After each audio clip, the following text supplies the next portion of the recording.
La adrenoleucodistrofia ligada al cromosoma X es un trastorno genético considerado aún como raro, causado por un pequeño cambio en el código genético que finalmente desata una reacción en cadena devastadora. Es una condición que afecta a los peroxisomas y que hasta el momento aún no se ha descubierto una cura. Bienvenidas, bienvenidos nuevamente a mi canal. Yo soy Diana, profesora universitaria, doctora en ciencias biomédicas, y el día de hoy quiero platicarte utilizando un método distinto al de otras ocasiones, con una presentación que es la adrenoleucodistrofia ligada al cromosoma X. Espero que te guste este nuevo formato, sobre todo que te sea muy útil para aprender acerca de esta rara y cruel enfermedad. Si te gusta mi contenido, no te vayas sin dejarme un like, compartir este video y suscribirte a mi canal.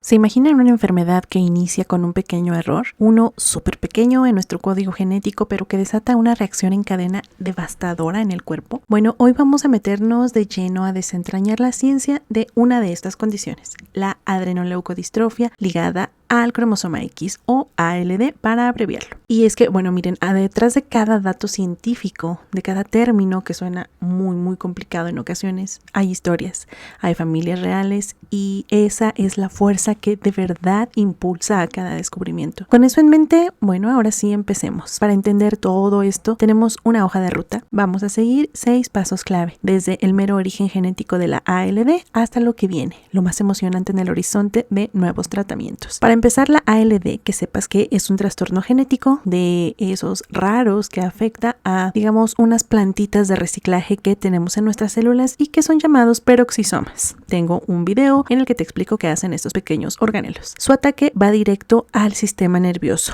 y a las glándulas suprarrenales. Y ojo que aquí el punto clave es que no estamos hablando de una única enfermedad, sino de todo un espectro. A veces se manifiesta como una inflamación cerebral súper agresiva y otras como un deterioro mucho más lento pero progresivo de la médula espinal. ¿Afecta principalmente a hombres? Sí, así es, pero es muy importante saber que las mujeres portadoras también podrían llegar a tener algunos síntomas. Un detalle que la verdad muchas veces se ha pasado por alto, y aquí es donde la cosa se pone, pues digamos, fascinante. Toda esta enfermedad tan compleja con todas sus caras surge de un solo error, un único fallo en nuestro código genético. El protagonista de esta historia es el gen ABCD1 que se encuentra en el cromosoma X, y para que nos entendamos es como, digamos, el manual de instrucciones para una proteína clave que funciona, vamos a llamarlo como un portero celular, que es la ALDP. Su chamba es súper específica y es la de mover un tipo de grasas para que puedan procesarse. El problema es que cuando ese portero genético proteico no funciona, estas grasas, que son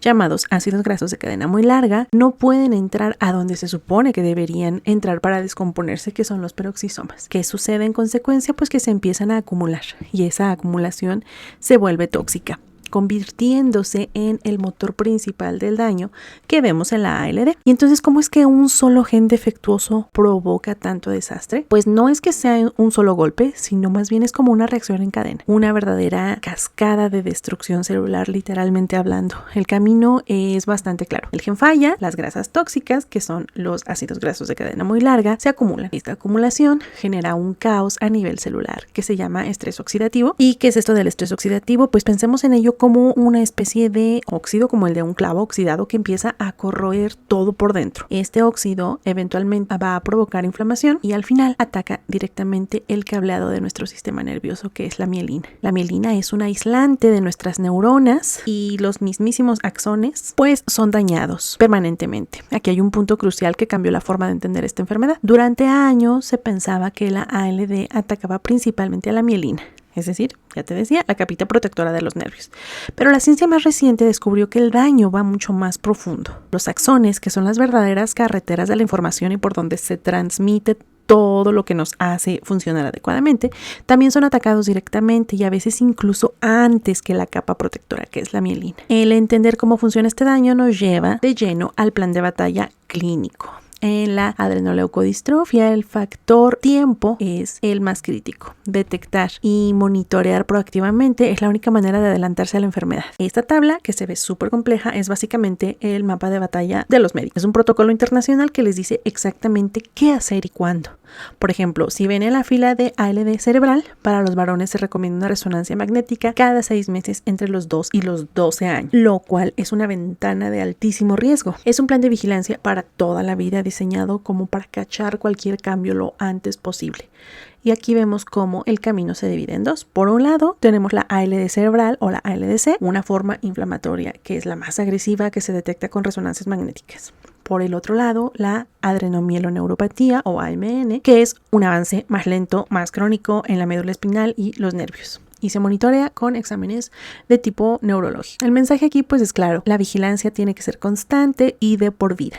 Resonancias magnéticas anuales para tratar de cachar ahí cualquier inflamación en el cerebro. Análisis de sangre para checar la función suprarrenal y exámenes neurológicos regulares para rastrear la mielopatía. La detección temprana, por supuesto, lo es absolutamente todo. Ahora vamos a enfocarnos en la realidad a largo plazo para la mayoría de los pacientes adultos, que es manejar la progresión crónica de la adrenomieloneuropatía, y en esta tabla se nos muestra un contraste que es clave entender. Para la enfermedad cerebral inflamatoria ya existen tratamientos que pueden frenarla en seco, como el trasplante de células madre o la terapia génica, pero para la adrenomieloneuropatía el tratamiento hoy por hoy se enfoca en manejar los síntomas, la rigidez muscular, el dolor, los problemas de vejiga, y aquí hay una brecha terapéutica enorme. Esto es, pues en cierta forma muy emocionante, porque por muchísimo tiempo se pensó que la cantidad de esas grasas tóxicas en la sangre no tenía nada que ver con qué tan graves podían ser los síntomas. Pero sorpresa, estudios recientes demostraron lo contrario. A mayores niveles de ciertos lípidos con ácidos grasos de cadena muy larga, más severa será la enfermedad. ¿Y por qué es esto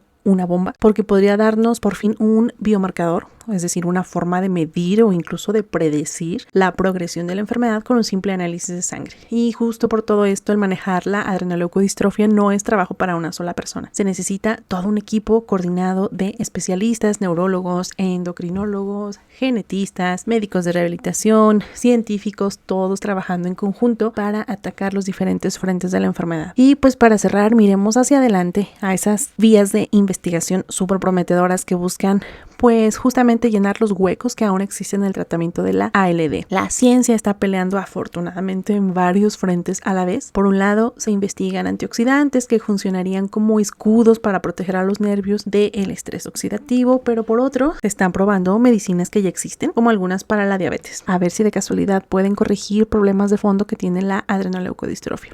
Por último, se buscan detectores de humo mucho más sensibles, como el biomarcador NFL, para medir el daño a los nervios de una forma mucho más precisa y temprana. La ambición detrás de toda esta investigación pues es muy clara. Queremos pasar de un tratamiento reactivo a una prevención total. El objetivo final, el sueño al que queremos llegar, es desarrollar una terapia que evite que los síntomas siquiera se aparezcan. Y esto pues nos deja con una última pregunta que se queda en el aire. Con el poder del tamiz neonatal que ya permite detectar la enfermedad desde el nacimiento y con todas estas nuevas terapias en el horizonte, ¿será que algún día podamos detener el daño de la ALD antes de que tenga la más mínima oportunidad de empezar? Pues esperemos que sí. Espero que este video te haya sido de utilidad. Si es así, no te vayas sin dejarme un like, compartir este video y suscribirte a mi canal. Nos vemos en un próximo video. Bye.